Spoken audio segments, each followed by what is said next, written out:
Students, today we start with the new chapter P block elements. This is your first chapter of the inorganic chemistry. Okay. Now first of all, P block elements.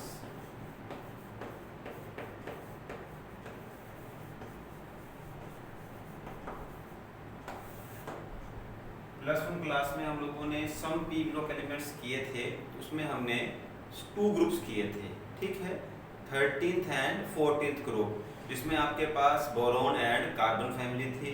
बाकी बचे हुए 4 groups वो हमें +1 में +2 में discuss करने हैं। ठीक, देखो फर्स्ट ऑफ ऑल यहाँ पर जो ग्रुप्स आपको अब +2 में डिस्कस करने हैं उन्हीं को ही यहाँ पर एक बार बना लेते हैं, ठीक है। उसके बाद फिर डिस्कस करते हैं कि ये एलिमेंट्स कौन कौन से हैं। 1, 3 and 4. Okay.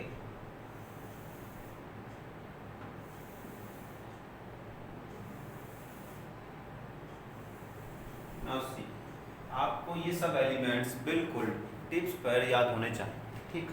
मैं फर्स्ट यहाँ पर एक बार आपको एक टेबल बनाकर दिखा रहा हूँ सबकी।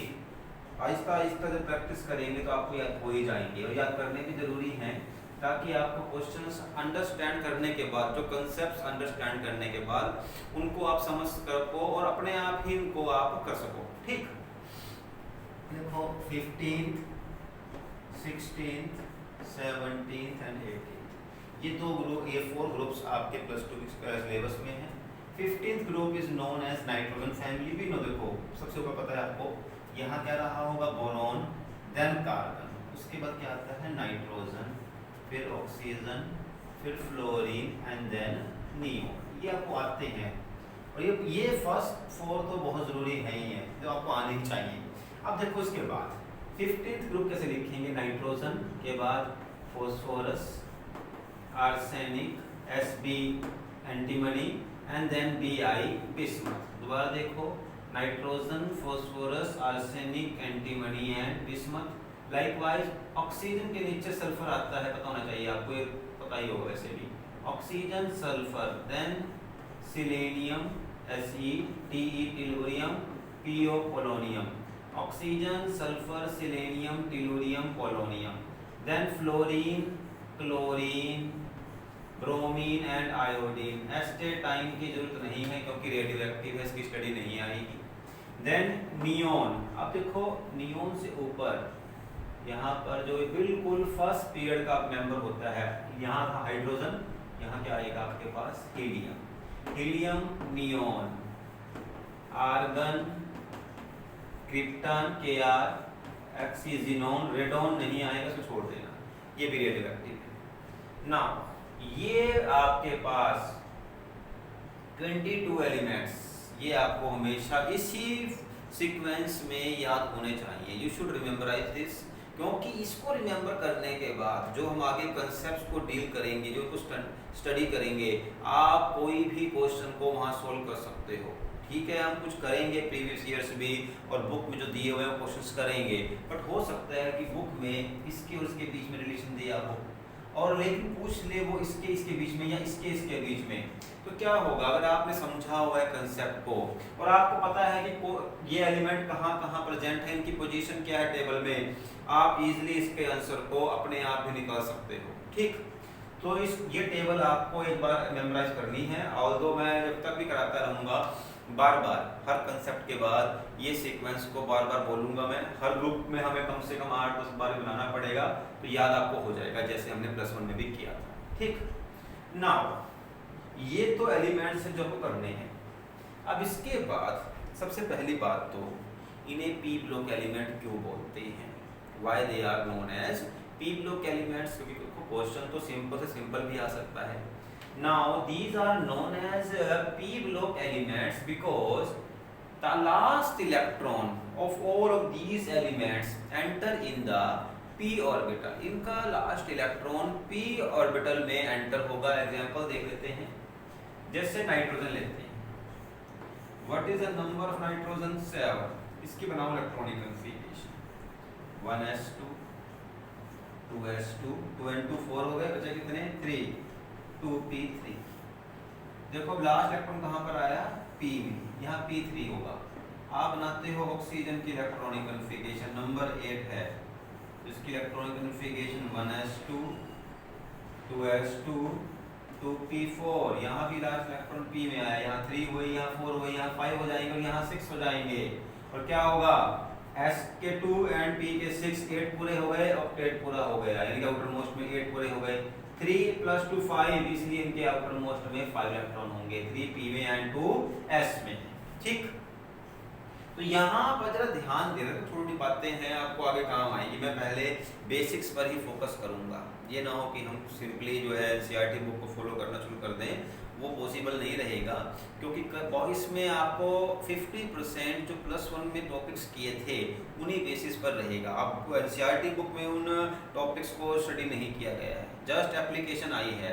तो मैं यहाँ पर ट्राई करूँगा जितना हो सके पॉसिबल कि +1 के टॉपिक्स को भी जितना रिक्वायर्ड है यहाँ +2 में उनको हम स्टडी करें।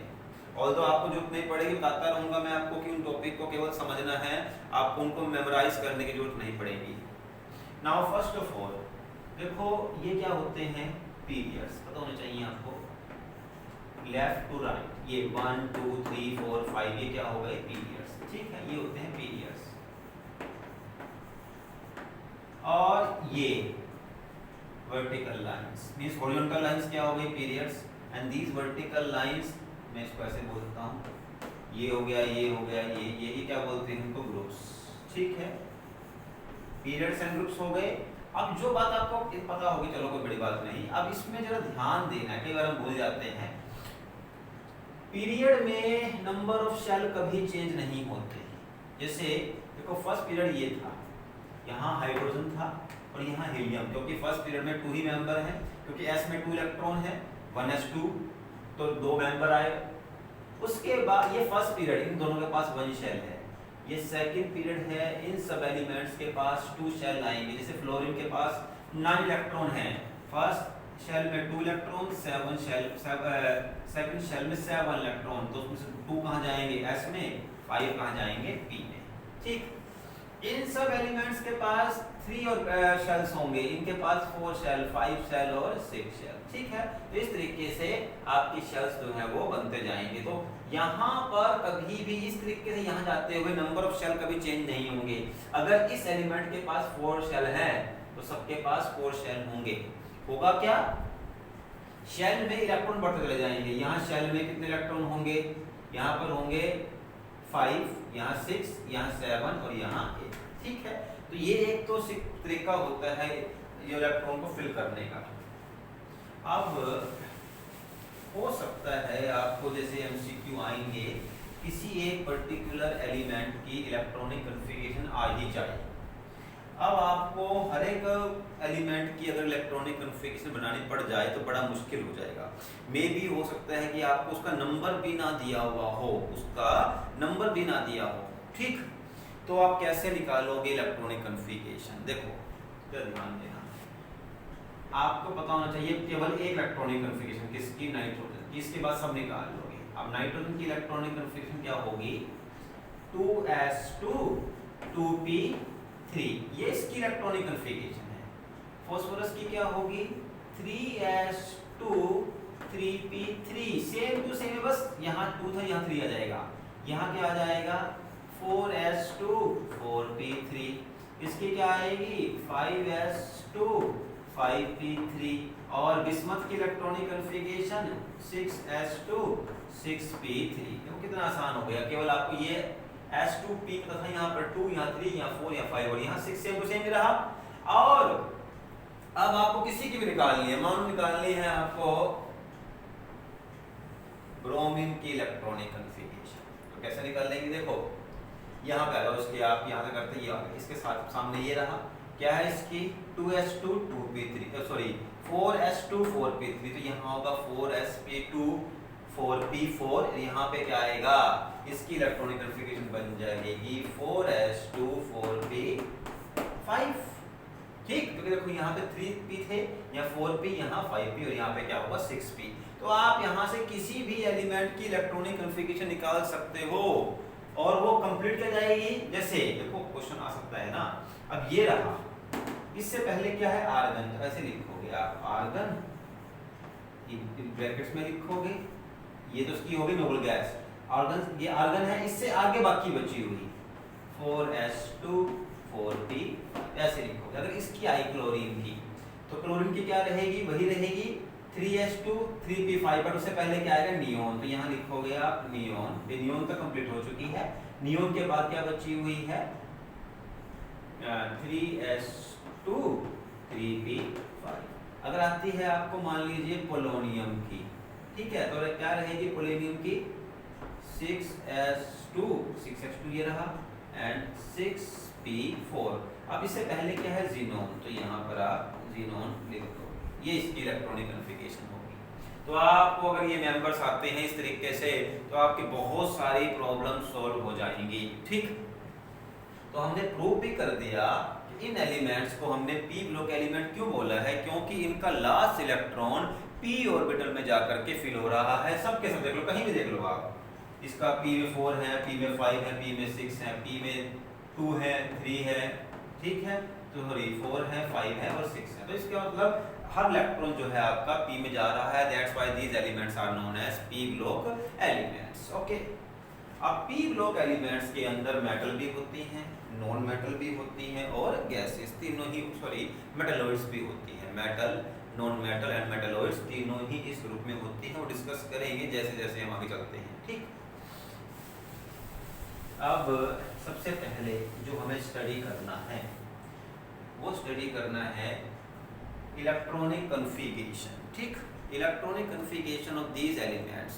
एक जर्नल पहले तो जर्नल क्या रहेगी, जर्नल में हमेशा हम n से लेते हैं, ns2 np126, ये इनकी जर्नल इलेक्ट्रॉनिक कॉन्फ़िगरेशन सबकी।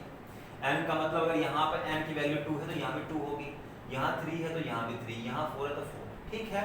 और 1 से लेकर के 6 के बीच में इलेक्ट्रॉन होंगे, जैसे कि अगर आपके पास हैलोजेंस हैं तो वहाँ p में 5 होंगे, तो सबको लिया है यहाँ पे ns2 np126। It is the general electronic configuration of all the p block elements। अब यहाँ पे हम स्टार्ट करेंगे स्टडी ग्रुप वाइज, एक एक ग्रुप की स्टडी होगी। और इसमें देखो दिस ईयर 15th ग्रुप को ऐड कर दिया गया है and this group is the biggest group. Means आप ये मानो कि ये चैप्टर अब पहले से 40% इंक्रीज हो गया है। सबसे बड़ा ग्रुप 15th ग्रुप था।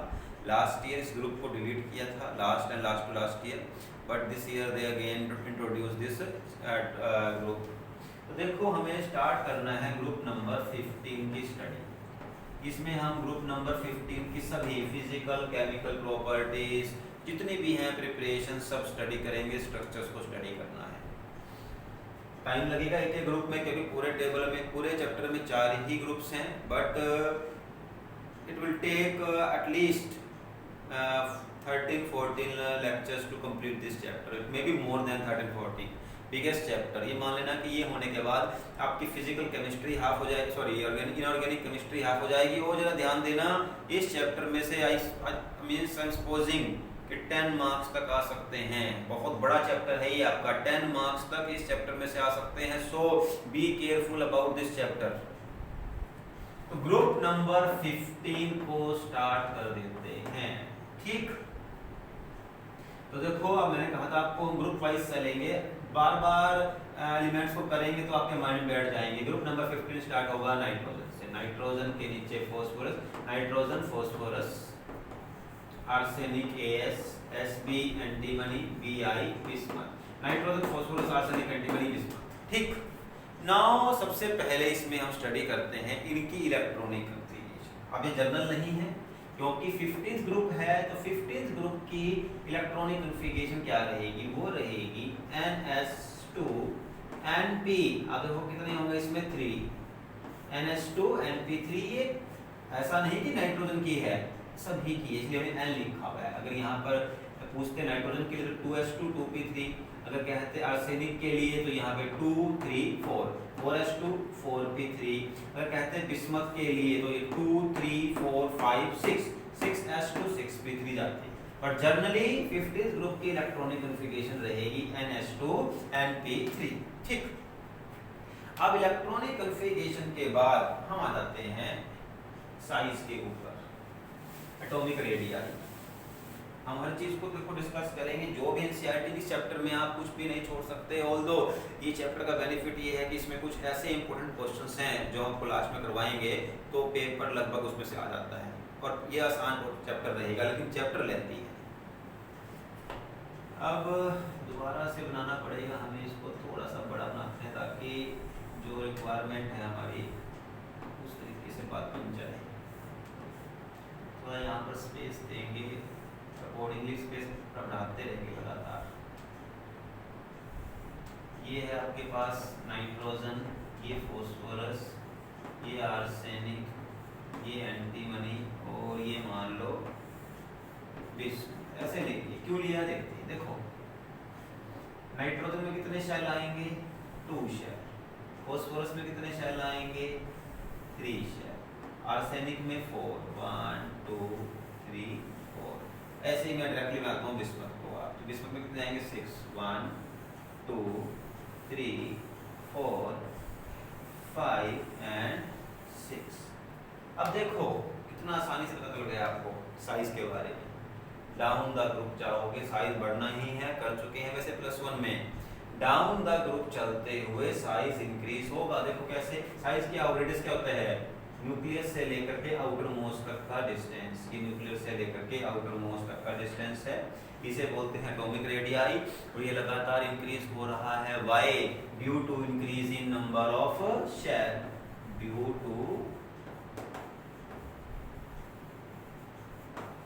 increase in number of shells, because as we move down the group the number of shells will increase, the size will increase। तो बड़े आराम से पता चल गया आपको कि नाइट्रोजन से ज्यादा साइज फॉस्फोरस का, फॉस्फोरस से ज्यादा साइज आर्सेनिक का, आर्सेनिक से ज्यादा एंटीमनी और एंटीमनी से ज्यादा बिस्मथ का। लेकिन यहाँ बस एक एक्सेप्शन है, उसे स्टडी करना जरूरी है क्योंकि ज्यादातर क्वेश्चन आपके एक्सेप्शन से ही आएंगे इस चैप्टर में। Exception will means it will have more weightage as compare to the normal study, क्योंकि सबको पता है डाउन द ग्रुप जाओगे शेल बढ़ेंगे और साइज बढ़ना चाहिए। बट एक्सेप्शन आता है आपका बिस्मथ के लिए। एंटीमनी से बिस्मथ की तरफ चलते हुए साइज में जो इंक्रीज आएगा वो बहुत कम आएगा। That will be very very very less. Why?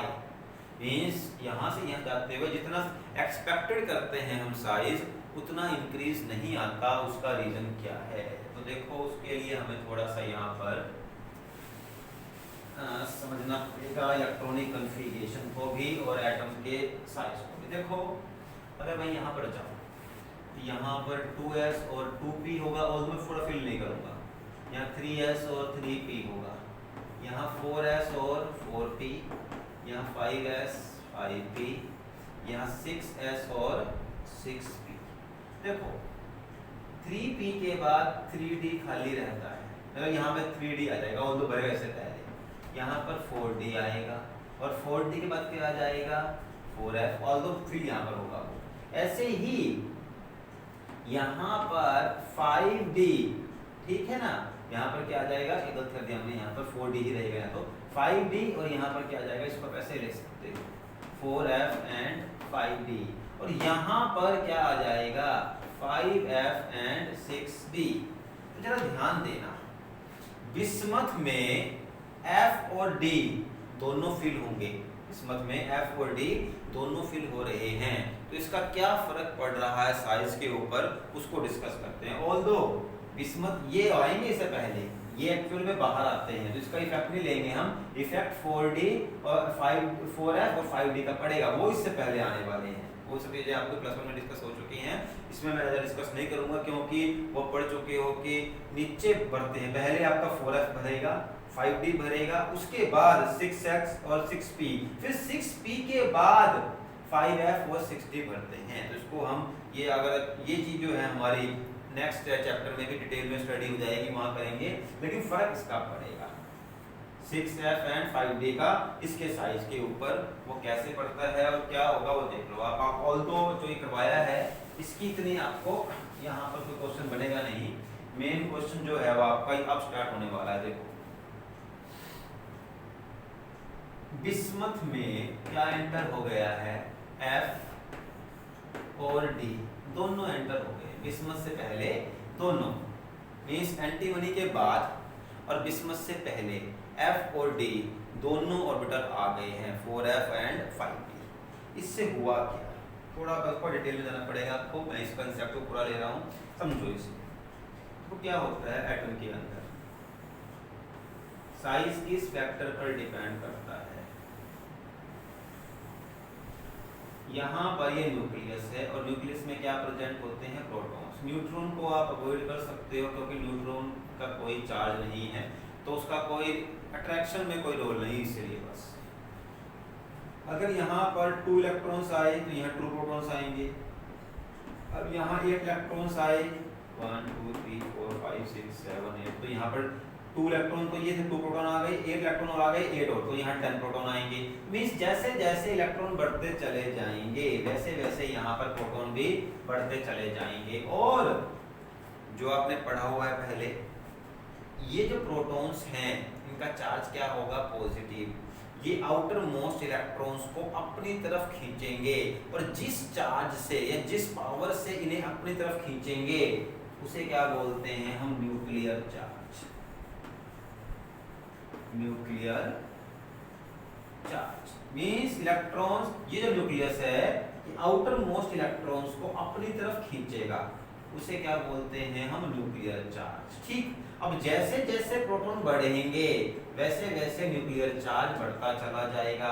लेकिन इसके साथ साथ एक चीज और डेवलप होती है, वो क्या होती है, screening effect. What is screening effect, जैसे ये इलेक्ट्रॉन है तो क्या हुआ, नीचे के ये 2 इलेक्ट्रॉन, इधर से ये इलेक्ट्रॉन और नीचे जो इलेक्ट्रॉन है, ये सब क्या बना देंगे, शील्ड। शील्ड से क्या बनेगा आपका, शील्डिंग इफेक्ट या स्क्रीनिंग इफेक्ट। शील्डिंग और स्क्रीनिंग इफेक्ट। शील्डिंग और स्क्रीनिंग इफेक्ट क्या करेगा, देखो इन इलेक्ट्रॉन्स ने 3 लेयर बना दी, मतलब ऐसी लेयर बनाई, एक ऐसी लेयर, एक ऐसी लेयर। ये लेयर क्या करेगी, न्यूक्लियर चार्ज को रोकेगी। कैसे, फॉर एग्जांपल आप मानो कि यहाँ पर एक ये गन ही है, एक गन है, इससे बुलेट चलेगी। अब एक बुलेट तो डायरेक्टली चली, रास्ते में कोई नहीं आया, उसको यहाँ पे हिट, मान लो चलो यहाँ पे हिट करना था, और एक चली यहाँ से गन, बुलेट से, सॉरी बुलेट चली गन से, एक शील्ड यहाँ पे आ गई। मान लो यहाँ पर एक शील्ड बनी हुई है, लाइक का कार्डबोर्ड है, एक कार्डबोर्ड की कवरिंग यहाँ है, एक कार्डबोर्ड की कवरिंग यहाँ है और एक कार्डबोर्ड की कवरिंग यहाँ है। तो जब बुलेट यहाँ से चलेगी उसकी स्पीड कम हो जाएगी, यहाँ से निकलेगी और स्पीड कम हो जाएगी, यहाँ से निकलेगी और कम हो जाएगी, यहाँ तक जब पहुँचेगी तो बुलेट का इफेक्ट कम हो जाएगा। ऐसे ही जो न्यूक्लियर चार्ज है, इसको ये चीज देखो, इलेक्ट्रॉन ना बहुत फास्ट चलते हैं, तो ये लगातार ऐसे ऐसे ऐसे ऐसे ऐसे ऐसे ऐसे ये इस तरीके से चलते हैं, लाइट की स्पीड चलती है, ये इलेक्ट्रॉन ऐसे ऐसे ऐसे ऐसे ऐसे चलते रहेंगे, ऐसे ही इलेक्ट्रॉन। इन्होंने क्या किया, शील्ड बना दी, स्क्रीन बना दी, प्रोटेक्ट कर दिया किसको, आउटर मोस्ट इलेक्ट्रॉन को। किससे प्रोटेक्ट किया, न्यूक्लियर चार्ज से। तो न्यूक्लियर चार्ज पूरा नहीं लग पा रहा है आउटर मोस्ट इलेक्ट्रॉन के ऊपर। और इसका मतलब क्या हुआ, न्यूक्लियर चार्ज ने क्या करा था, इलेक्ट्रॉन्स को अपनी तरफ खींच रहा था, लेकिन शील्डिंग या स्क्रीनिंग इफेक्ट से क्या हुआ, पूरा चार्ज नहीं लगा तो इलेक्ट्रॉन दूर दूर चलते चले गए। ये बात तो नॉर्मल सी हुई शील्डिंग इफेक्ट की या स्क्रीनिंग इफेक्ट की।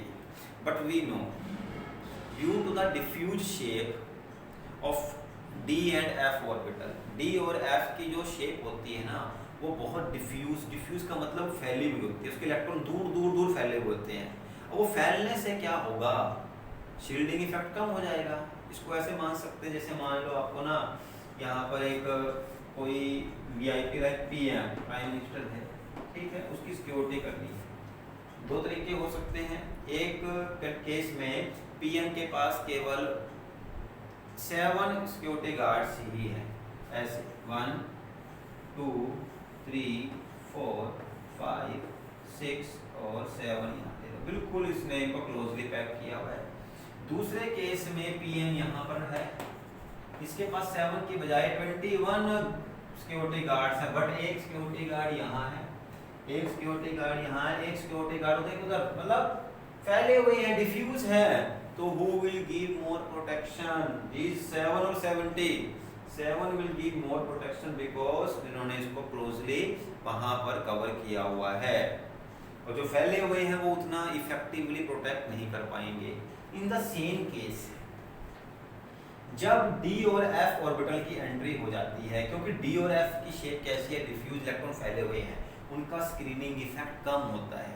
स्क्रीनिंग इफेक्ट देखो, एक तो क्या हुआ, d में कितने इलेक्ट्रॉन्स आ गए 10, f में कितने आ गए 14, 10 इलेक्ट्रॉन्स तो आए d के, 14 इलेक्ट्रॉन्स आए f के, टोटल आ गए 24 इलेक्ट्रॉन्स। और 24 इलेक्ट्रॉन्स आने पर एक तो 24 प्रोटॉन्स बढ़ गए, न्यूक्लियर चार्ज तो बहुत बढ़ गया, लेकिन जो इन्होंने यहाँ पे इसने d ने और f ने शील्डिंग करनी थी वो कम की, तो क्या हुआ, न्यूक्लियर चार्ज ज्यादा लगेगा, क्योंकि शील्डिंग अगर पुअर होगी, मींस जिसे हमने क्या कहा था कि जैसे आपने कार्डबोर्ड लिया, रास्ते में 3 कार्डबोर्ड आए और जो बुलेट थी वो आपकी लास्ट में टकराई, आप कार्डबोर्ड की बजाय थर्मोकोल ले लो जिसका स्क्रीनिंग कम हो गई, ठीक है, पुअर स्क्रीनिंग हो गई, तो जो बुलेट लगेगी वो किसमें फास्ट लगेगी, जो कार्डबोर्ड को कवर करके लगेगी या जो थर्मोकोल को। तो थर्मोकोल को जो आपने 3 थर्मोकोल लगाए हैं उनको पार करने के बाद जो बुलेट लगेगी उसका इफेक्ट ज्यादा होगा, क्योंकि स्क्रीनिंग कम है, शील्डिंग पुअर है। ऐसे ही डी और एफ की स्क्रीनिंग पुअर है, शील्डिंग पुअर है, ज्यादा इफेक्ट लगेगा इस इलेक्ट्रॉन्स के ऊपर, तो न्यूक्लियर चार्ज की वजह से इसको अपनी तरफ खींच लेगा, और जब इलेक्ट्रॉन्स को अपनी तरफ खींच लेगा तो साइज क्या है, कम हो जाएगा। साइज क्या होता है कि न्यूक्लियस से लेकर के आउटर मोस्ट शेल तक का डिस्टेंस, और जैसे ही इलेक्ट्रॉन्स इसकी तरफ आ गए, डिस्टेंस कम हो गया तो साइज भी कम हो गया। तो सब लास्ट बात समझने वाली कहानी थी, बिल्कुल नहीं आएगी बोर्ड में, कोई इसकी जरूरत नहीं है कि लास्ट चीज समझने वाली, ये कंसेप्ट था ताकि आपको क्रैम ना करना पड़े। जो चीज आएगी लास्ट में कि why there is less increase in size from antimony to bismuth, or why the size of bismuth is anomalous, or why it shows a less increase, means कुछ भी क्वेश्चन bismuth के रिगार्डिंग आया size से, आपको यही बताना पड़ेगा that in the bismuth due to the entry of d and f orbital it has poor shielding effect, and due to the poor shielding effect there is no significant increase in the size from antimony to bismuth। तो antimony से bismuth जाते हुए bismuth का size बहुत ज्यादा नहीं बढ़ रहा है, due to the poor shielding और screening effect and high nuclear effective nuclear charge and high effective nuclear charge. ठीक, तो ये तो हुआ आपका एक एक्सेप्शन वाला क्वेश्चन, और एक्सेप्शन के क्वेश्चन ही आपके इस चैप्टर में से 60% आएंगे, उनको ही ध्यान रखना है आपने। मैक्सिमम फोकस हमारा एक्सेप्शन पे रहेगा, वो आपके कंपटीशन में भी एक्सेप्शन ही आते हैं। अब देखो दोबारा एक बार बनाते हैं, nitrogen, phosphorus, arsenic, antimony and bismuth. चलो एक चीज तो हमारी क्लियर हो गई कि डाउन द ग्रुप चलते हुए साइज इंक्रीज होगा, इंक्रीज थोड़ा सा होगा, लेकिन बिस्मथ पे जाते हुए वो कम होगा, थोड़ा होगा। वो क्यों? क्योंकि poor shielding and less effective nuclear charge, ठीक, sorry more effective nuclear charge and less spreading effect. अब देखो थोड़ा सा ना ये जरा ध्यान रखना, ठीक है, आपके पास स्टडी जो है 15th ग्रुप से स्टार्ट है +2 में, बट 14th ग्रुप से वो कंपेयर करवा सकता है, ओनली कंपेयर। 14th ग्रुप की प्रॉपर्टी नहीं पूछेगा, बट 14th ग्रुप से कंपेयर करवा सकता है कि बताओ इस प्रॉपर्टी में इसके रिगार्डिंग क्या चेंज आ रहा है। तो देखो अब बात आ रही थी एटॉमिक रेडियाई की। वी नो जब हम लेफ्ट से चलते हैं राइट की तरफ और अक्रॉस द पीरियड, तो नंबर ऑफ शेल तो सेम ही रहेंगे, यहाँ भी 2 शेल है तो यहाँ पर भी 2 शेल होंगे, वो तो इंक्रीज होंगे नहीं। तो लेकिन यहाँ से यहाँ चलते हुए क्या इंक्रीज होता है? Effective nuclear charge, effective nuclear charge. Due to this reason जब हम 14th ग्रुप में यहाँ पे क्या होगा? कार्बन, तो कार्बन से नाइट्रोजन की तरफ चलेंगे तो साइज क्या हो जाएगा? It will slightly decrease. Why decrease? Due to the increase in the effective nuclear charge. यहाँ से यहाँ चलते हुए इफेक्टिव न्यूक्लियर चार्ज बढ़ेगा। पता है हमें, when we move from left to right, effective nuclear charge increases due to increase in number of protons. ठीक है, तो प्रोटॉन बढ़ने की वजह, इलेक्ट्रॉन भी बढ़ रहा है बट प्रोटॉन भी बढ़ रहा है, और प्रोटॉन का जो इफेक्ट है ज्यादा है, तो इफेक्टिव न्यूक्लियर चार्ज बढ़ेगा। Due to increase in effective nuclear charge from carbon to nitrogen the size will decrease. और वी कैन से क्वेश्चन हो सकता है that what is the relation between the size of the 14th and 15th group elements। So the size of the 15th group element will be less than 14th group element due to the increase in the effective nuclear charge। ये simple सा इसका answer रहेगा। और हमने यहाँ पे अब atomic size को और रेडियाई को कंप्लीटली डिस्कस कर लिया है। ठीक,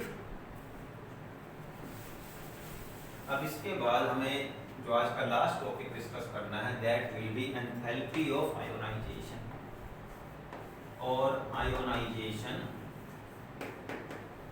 एंथैल्पी, इसको एंथैल्पी ऑफ आयोनाइजेशन या आयोनाइजेशन एंथैल्पी कुछ भी बोल सकते हैं। अब देखो दोबारा लिखो, nitrogen, phosphorus, arsenic, antimony and bismuth. And now देखो डेफिनेशन बहुत जरूरी नहीं है, नहीं आएगी बट फिर भी, what is enthalpy of ionization? The amount of energy which is required to remove the electron from the outermost shell of the atom. कि एटम के आउटर मोस्ट शेल में से इलेक्ट्रॉन को रिमूव करने के लिए जितनी एनर्जी की रिक्वायरमेंट है उसे हम बोलते हैं एंथैल्पी ऑफ आयोनाइजेशन। ठीक, अब देखो जरा ध्यान देना, नाइट्रोजन से में 2 शेल है, फॉस्फोरस में 3 शेल है, साइज बढ़ रहा है, बिस्मथ का साइज और बढ़ेगा। ठीक है, तो अब देखो क्या होगा, जैसे जैसे आप डाउन द ग्रुप जाओगे न्यूक्लियस से लेकर के आउटर मोस्ट शेल का डिस्टेंस बढ़ेगा, मींस न्यूक्लियस से इलेक्ट्रॉन दूर चलता चला जाएगा। और न्यूक्लियस क्या करता है, इलेक्ट्रॉन को खींच के रखता है, इसीलिए एटम में से इलेक्ट्रॉन को रिमूव करना मुश्किल होगा। पर जैसे जैसे साइज बढ़ेगा इलेक्ट्रॉन न्यूक्लियस से दूर जाएगा, और दूर जाने पर क्या होगा, इलेक्ट्रॉन को रिमूव करना आसान होगा। इसीलिए जब आप डाउन द ग्रुप चलोगे एंथैल्पी ऑफ आयोनाइजेशन भी डिक्रीज हो जाएगी due to the increase in size and decrease in effective nuclear charge. Down the group जाने पर साइज बढ़ेगा, न्यूक्लियर चार्ज कम हो जाएगा, इफेक्टिव न्यूक्लियर चार्ज कम हो जाएगा। इसीलिए एंथैल्पी ऑफ आयोनाइजेशन भी डायरेक्टली इनवर्सली प्रोपोर्शनल हो जाएगी इसके। जैसे जैसे साइज बढ़ रहा है means while moving down the group enthalpy of ionisation will decrease. अब क्वेश्चन आया, बताओ नाइट्रोजन फॉस्फोरस में से किसकी एंथैल्पी ऑफ आयोनाइजेशन लो है? फॉस्फोरस की होगी क्योंकि इसका साइज बड़ा है। आप एंटीमनी और बिस्मथ में पूछोगे तो एंटीमनी की एंथैल्पी कम होगी, एंटीमनी और बिस्मथ में पूछोगे तो बिस्मथ की कम होगी। क्योंकि डाउन द ग्रुप जाओगे तो साइज बढ़ेगा, साइज बढ़ने से न्यूक्लियस और आउटर मोस्ट इलेक्ट्रॉन का डिस्टेंस बढ़ेगा, तो उससे इलेक्ट्रॉन को रिमूव करना आसान हो जाएगा। ठीक, अब अगर इसे कंपेयर करें 14th ग्रुप से, सेम केस है, यहाँ से यहाँ गई साइज डिक्रीज हो रहा है ना, अभी बात की थी हमने। और साइज डिक्रीज होने पर क्या होगा, आउटर मोस्ट इलेक्ट्रॉन और न्यूक्लियस में डिस्टेंस कम हो जाएगा, और डिस्टेंस कम करने से क्या होगा, इलेक्ट्रॉन जो है वो टाइटली बाउंड होगा, उसको रिमूव करना मुश्किल होगा। इसीलिए जब आप 14 से 15 ग्रुप जाओगे या लेफ्ट से राइट जाओगे तो एंथैल्पी ऑफ आयोनाइजेशन इंक्रीज होगी। Why increase? Due to the decrease in size और increase in effective nuclear charge. Due to increase in effective nuclear charge the size will decrease and enthalpy of ionisation will also increase. ठीक है, तो इस वजह से यहाँ से यहाँ मींस अगर बात करें कार्बन से नाइट्रोजन के बीच में तो नाइट्रोजन की एंथैल्पी ऑफ आयोनाइजेशन हाई होगी। इसके साथ साथ एंथैल्पी ऑफ आयोनाइजेशन में एक बहुत बड़ी चीज का रोल होता है, वो होता है इलेक्ट्रॉनिक कन्फिगरेशन। और ये मैंने आपको बताया हुआ है +1 में भी कि जब भी एंथैल्पी ऑफ आयोनाइजेशन आए आप इलेक्ट्रॉनिक कन्फिगरेशन को एक बार जरूर देखना, कोई भी एलिमेंट हो जरूर देखना, कई बार उससे आपको हिंट मिल जाता है, कई चीजें इस बेसिस पर हम क्लियर नहीं कर सकते। अब देखो अगर हम लेते हैं 14th ग्रुप की electronic configuration that will B NH2NP2, और 15th ग्रुप की लोगे इलेक्ट्रॉनिक कन्फिगरेशन NH2NP3। अब देखो पता होना चाहिए आपको full filled and half filled, full filled and half filled subshells are more stable. आप देखो P में कितने इलेक्ट्रॉन होते हैं 6, यहाँ कितने हैं 2, यहाँ कितने हैं 3, इसलिए कैसा हो गया half field, it is half field. और जो आपके 15th ग्रुप के एलिमेंट्स हैं इनकी इलेक्ट्रॉनिक कन्फिगरेशन जो है वो एक्स्ट्रा स्टेबल है due to the half filled p orbital. और ये जरूर लिखोगे आप regarding the 15th group element. जब भी 15th ग्रुप एलिमेंट की बात आएगी with regard to enthalpy of ionization तो आपके लिए मस्ट है कि आप इसकी इलेक्ट्रॉनिक कन्फिगरेशन को भी मेंशन करो क्योंकि सबसे बड़ा फैक्टर है। So you will write that the enthalpy of ionization of 15th group is higher than both. even 16 से भी हाई होती है इसकी, यहाँ से होते बढ़ती है, बट इसकी फिर भी हाई होगी क्योंकि इसमें p orbital कैसा होगा, half field. So p due to the half filled p orbital, the enthalpy of ionization of 15th group will be higher than both 14 as well as 16 group element. Okay, so I think it's enough for today, and tomorrow we'll discuss other properties of this group and we'll start some compounds of the 15th group also. Okay, thank you.